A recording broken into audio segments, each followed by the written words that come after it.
Hi everyone, this is a follow-up to the Orofacial Release Part 1. There have been some questions and they've been awesome questions, and so I'll get right to the point. One is it was hard to see what I was pointing at. And another one was to provide like a quick way to remember the Orofacial Release Part 1.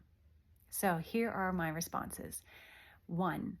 Sorry that you could not see. It is very hard to see. Even when I'm in person, I have to demonstrate by tilting my head way back and then shoving my fingers up here. It's hard to see. But I will tell you that if you go to the midline of your chin and you go about 3 finger widths, for some people it's 2, but 3 finger widths, so middle, 3 finger widths, maybe even 4 for some of you, and use your opposite hand to the outside of the inner jaw. Okay, it's a little confusing.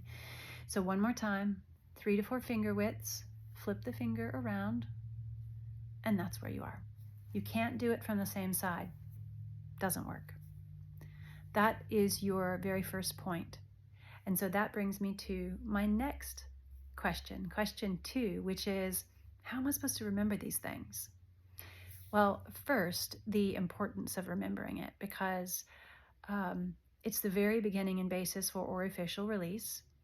It is the very beginning and basis for what I call a 3 diaphragm approach, which I wrote about in my first book in 2016, Medical Therapeutic Yoga, where I defined 3 diaphragms, and the literature has defined up to 5.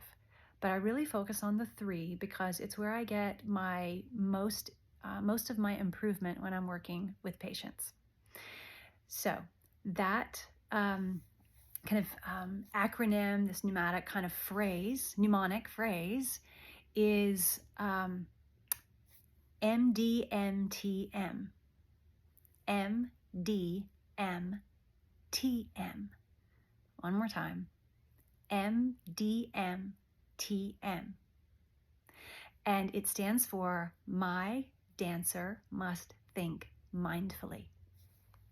So I'll go through it again. The first one is M, okay, my, which is that Mylohyoid. That's the one where you couldn't find, right? I've had a bunch of questions on that. So my, the dancer is the digastric here. My dancer must, Masseter, think, literally the temporalis, mindfully, mandibular notch. My dancer must think mindfully. One more time, I'll do it on the opposite side. Remembering, go back to Orofacial Part 1 if you want the full, tutorial here. My dancer must think mindfully. Okay, y'all, this has been fun to do a follow-up to the Part 1. I know many of you have more questions. There have been hundreds of comments on the original video. Maybe I've lost track now.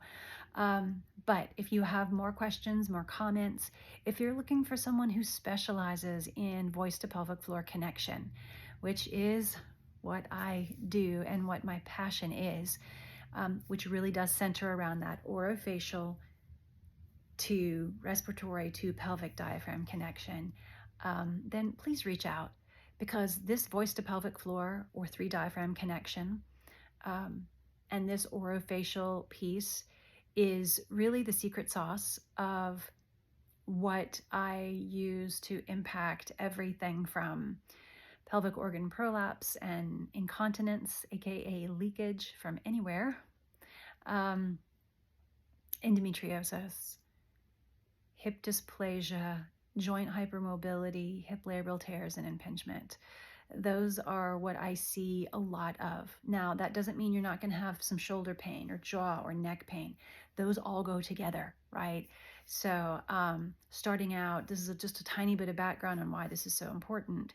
I started out as a baby PT. Before I was a baby PT, almost 30 years ago, I started out as an athletic trainer. So I kind of cut my teeth in physical therapy as an athletic trainer, as a manual therapist, as a sports medicine gal. And then came to pelvic PT years later, when I began to see the intimate connections between the two, and that I really couldn't not just get other people get better, but myself and all of the issues that I saw as a mom of 3, as a person with joint hypermobility, as a person with all kinds of things, that the voice to pelvic floor connection and that orofacial piece was key.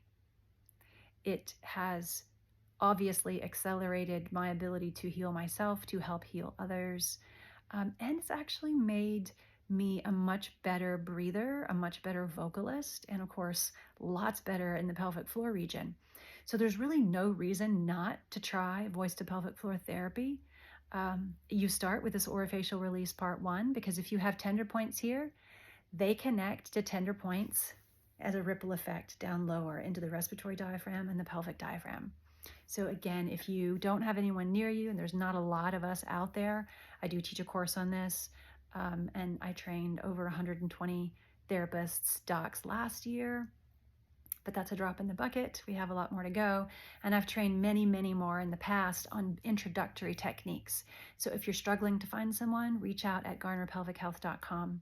If I cannot find someone, then I will do my best to help you and get you routed in the right direction. So please check the description and notes for other resources. I hope this is helpful. Don't forget to subscribe if it has been, and share it with your friends as well. All right, thanks so much.